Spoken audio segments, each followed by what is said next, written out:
আমি একজন Brazil fan হয়েও সকাল 7টা বাজে ঘুম থেকে উঠে যদি একটু লেট হয়েছে 7:05 চলে যাচ্ছে আর্জেন্টিনার খেলা দেখতে মাদার বাড়িতে। আমি আসার সাথে সাথে আর্জেন্টিনা একটা গোল দিয়ে ফেলছে, ও ভাই সেই।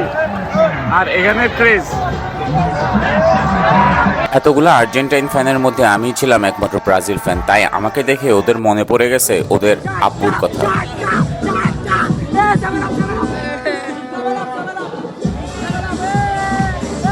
অ্যান্ড এখানে বোঝার কোনো উপায় ছিল না, তখন বাজতে ছিল সকাল 7টা। ছোট থেকে বড়, রিক্সাওয়ালা মামা থেকে সিএনজিওয়ালা মামা, ইভেন কি বিল্ডিং এর জানলা থেকে পর্যন্ত মানুষ খেলা উপভোগ করতেছিল। তাই হয়তো বলা হয় বাঙালি ফুটবল পাগলা জাতি। আমি যখন ক্রাউডের মধ্যে গেলাম খেলা দেখার জন্য, তখন ওদের আব্বুর কথা মনে পড়ে গেছে। অ্যান্ড ওরা আব্বুকে স্মরণ করতে একদমই ভুলে না।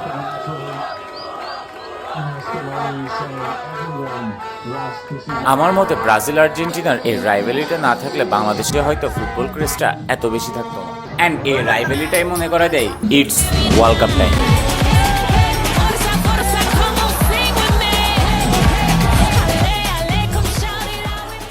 অ্যান্ড আর্জেন্টিনা ততক্ষণে তাদের দ্বিতীয় নাম্বার গোলটা দিয়ে ফেলেন। দ্বিতীয় গোলটা দেওয়ার পর এখানের ক্রেজটা ছিল ফুল মাথা নষ্ট।